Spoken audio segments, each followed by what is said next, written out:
બન્યું ઠંડુગાર, તાપમાન 12.2 ડિગ્રીએ પહોંચતા ધ્રુજ્યા ગુજરાતીઓ, હજુ ઠંડી વચ્ચે। નવેમ્બર અંતમાં હવે શિયાળાએ તેનો ઓરિજિનલ મિજાજ બતાવવાનું શરૂ કર્યું છે। રાજ્યભરમાં શિયાળો જામતા ગુજરાત ઠંડુગાર બની ગયું છે।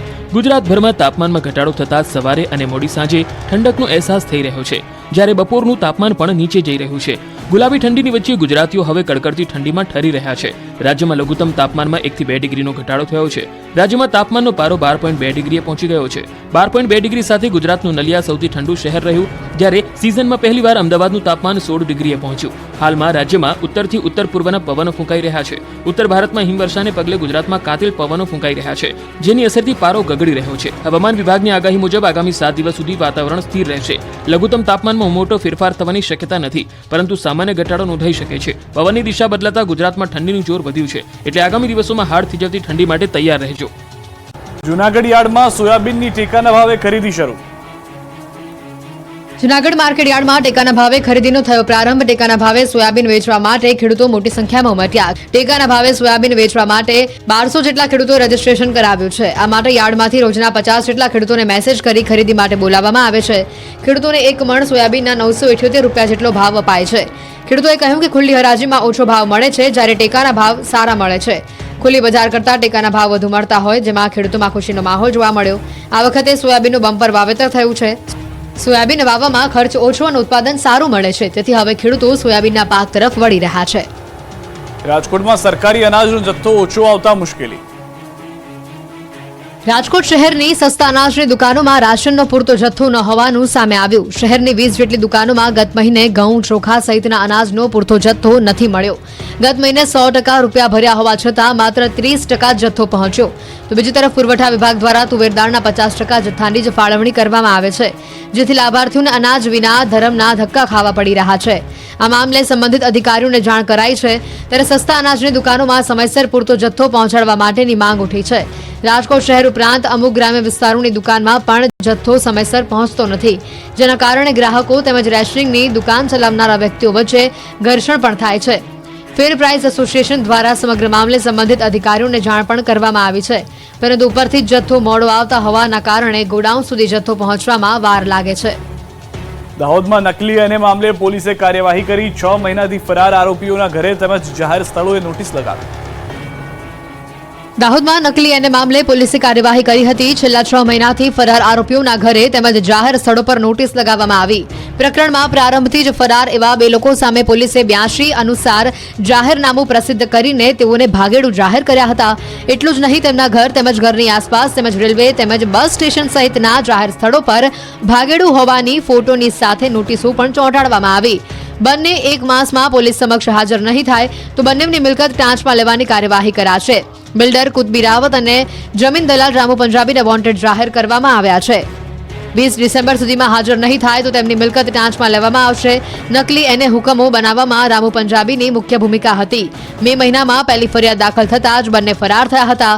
ભૂમાફિયાઓએ જમીનોના નકલી એનેના હુકમો તૈયાર કર્યા હતા। નકલી હુકમોના આધારે સરકારના કરોડો રૂપિયાના પ્રીમિયમની ચોરી કરી હતી। દાંતાથી 2 બોગસ તબીબો અને દવાખાના પકડાયા। નકલીઓના રાફડા વચ્ચે બનાસકાંઠાના દાંતાથી બોગસ તબીબો અને બોગસ દવાખાના પકડાયા છે। બનાસકાંઠાના ગ્રામ્ય વિસ્તારોમાં એસઓજી અને આરોગ્ય વિભાગની ટીમે સંયુક્ત રીતે દરોડા પાડી કાર્યવાહી હાથ ધરી હતી। દાંતા તાલુકાના બામોદરા ગામે 2 બોગસ તબીબોના દવાખાના બંધ કરવામાં આવ્યા। ખુશી ક્લિનિક અને વાઘેશ્વરી દવાખાનાના બોગસ તબીબ સામે કાર્યવાહી કરાઈ। મનુભાઈ રાવળ, જશવંત સોલંકી અને પ્રભાજી ઠાકોર સામે કાર્યવાહી કરવામાં આવી। સાથે જ દાંતા તાલુકાના ટીએચઓએ જણાવ્યું કે જો ફરી દવાખાના ખોલશે તો ફરી કાર્યવાહી કરવામાં આવશે। મનુભાઈ રાવળ, જશવંત સોલંકી, પ્રભાજી ઠાકોર સામે એસઓજી પોલીસ તથા આરોગ્ય વિભાગે કાયદેસરની કાર્યવાહી કરી। ત્રણેય લોકોને હળાદ પોલીસના હવાલે કરતા ધોરણસરની કાર્યવાહી કરી આગળની વધુ તપાસ હાથ ધરવામાં આવી છે।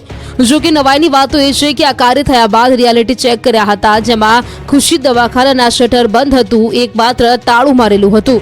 દવાખાનામાં મેડિકલ વેસ્ટ જ્યાં ત્યાં પડેલું જોવા મળ્યું હતું અને એલોપેથિક દવાઓ પણ કેટલાક પ્રમાણમાં જોવા મળી હતી, જ્યારે દર્દીઓ માટે મોટી સંખ્યામાં ખાટલા પાસે પાથરેલા જોવા મળ્યા હતા અને ગંદકીના દ્રશ્યો પણ સામે આવ્યા હતા।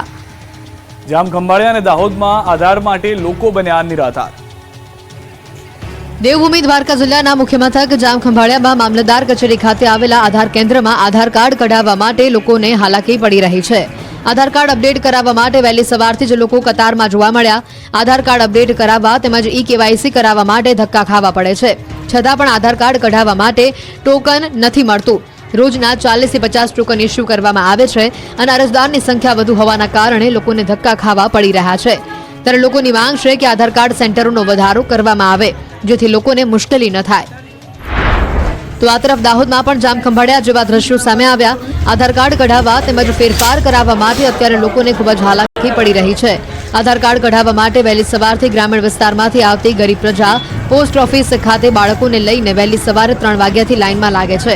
પરંતુ જવાબદાર તંત્ર નવીન આધાર કાર્ડ કઢાવવા માટેની અન્ય સુવિધા તાલુકા પંચાયત અથવા નગરપાલિકામાં ચાલુ કરતી નથી, જેથી ગ્રામ્ય વિસ્તારમાંથી આવતી ગરીબ પ્રજાને પોતાની ખેતી તેમજ મજૂરીનું કામ છોડી રૂપિયાનો બગાડ કરી આધાર કાર્ડ કઢાવવા આવવું પડે છે. પોસ્ટ ઓફિસની બહાર કાગળ આધાર કાર્ડનું કામ અન્ય જગ્યાએ થતું હોવાનું કાગળ પર લગાવેલું છે.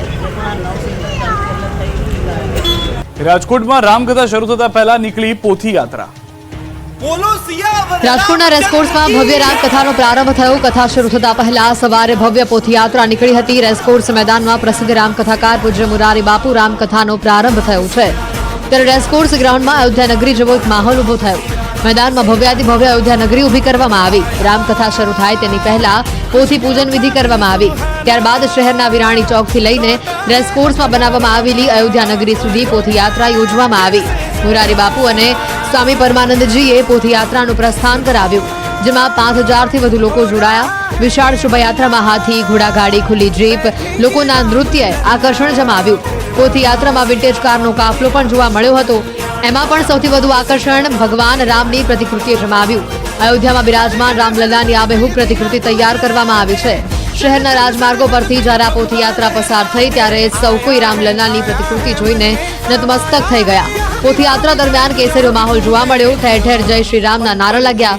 પોથયાત્રામાં રાજકોટ શહેરના મેયર, ધારાસભ્યો, સાંસદ સભ્ય સહિતના નેતાઓ જોડાયા હતા. 12 વર્ષ બાદ રાજકોટ શહેરમાં પૂજ્ય મોરારી બાપુની રામકથા યોજાઈ રહી છે. ગુજરાત બન્યું ઠંડુગાર. તાપમાન 12.2 ડિગ્રીએ પહોંચતા ધ્રુજ્યા ગુજરાતીઓ. હજુ ઠંડી વચ્ચે નવેમ્બર અંતમાં હવે શિયાળાએ તેનો ઓરિજિનલ મિજાજ બતાવવાનું શરૂ કર્યું છે. રાજ્યભરમાં શિયાળો જામતા ગુજરાત ઠંડુગાર બની ગયું છે. ગુજરાતભરમાં તાપમાનમાં ઘટાડો થતાં સવારે અને મોડી સાંજે ઠંડકનો અહેસાસ થઈ રહ્યો છે, જ્યારે બપોરનું તાપમાન પણ નીચે જઈ રહ્યું છે. ગુલાબી ઠંડીની વચ્ચે ગુજરાતીઓ હવે કડકડતી ઠંડીમાં ઠરી રહ્યા છે. રાજ્યમાં લઘુત્તમ તાપમાનમાં 1 થી 2 ડિગ્રીનો ઘટાડો થયો છે. રાજ્યમાં તાપમાનનો પારો 12.2 ડિગ્રીએ પહોંચી ગયો છે. 12.2 ડિગ્રી સાથે ગુજરાતનું નલિયા સૌથી ઠંડુ શહેર રહ્યું, જ્યારે સિઝનમાં પહેલીવાર અમદાવાદનું તાપમાન 16 ડિગ્રીએ પહોંચ્યું. હાલમાં રાજ્યમાં ઉત્તરથી ઉત્તર પૂર્વના પવનો ફૂંકાઈ રહ્યા છે. ઉત્તર ભારતમાં હિમવર્ષાને પગલે ગુજરાતમાં કાતિલ પવનો ફૂંકાઈ રહ્યા છે, જેની અસરથી પારો ગગડી રહ્યો છે. હવામાન વિભાગની આગાહી મુજબ આગામી 7 દિવસ સુધી વાતાવરણ સ્થિર રહેશે. લઘુત્તમ તાપમાનમાં મોટો ફેરફાર થવાની શક્યતા નથી, પરંતુ સામાન્ય ઘટાડો નોંધાઈ શકે છે. પવનની દિશા બદલાતા ગુજરાતમાં ઠંડીનું જોર વધ્યું છે, એટલે આગામી દિવસોમાં હાડ થીજવતી ઠંડી માટે તૈયાર રહેજો. સુરેન્દ્રનગરમાં ગુનાખોરી રોકવા પોલીસનું કોમ્બિંગ. સુરેન્દ્રનગર અને વઢવાણ શહેરી વિસ્તારોમાં પોલીસ ટીમ દ્વારા કોમ્બિંગ હાથ ધરવામાં આવ્યું. વધી રહેલા ગુનાખોરીના બનાવો રોકવા તેમજ જિલ્લામાં કાયદો અને વ્યવસ્થાની પરિસ્થિતિને જળવાઈ રહે તેવા હેતુથી ફૂડ પેટ્રોલિંગ હાથ ધરવામાં આવ્યું. સુરેન્દ્રનગર, જોરાવરનગર, રતનપર, વઢવાણના અલગ અલગ વિસ્તારો તેમજ મુખ્ય માર્ગો પર પોલીસ દ્વારા ફૂડ પેટ્રોલિંગ હાથ ધરાયું. કારમાં બ્લેક ફિલ્મ, નંબર પ્લેટ વગરના વાહનો સહિતના ટ્રાફિકના નિયમોને ખુલ્લેઆમ ભંગ કરતા વાહન ચાલકો વિરુદ્ધ કાર્યવાહી હાથ ધરવામાં આવી. આ કોમ્બિંગમાં LCB, A division, B division police, Joravarnagar તેમજ વઢવાણ પોલીસ મથકના પીઆઈ, પીએસઆઈ આ સહિતનો સ્ટાફ જોડાયો હતો.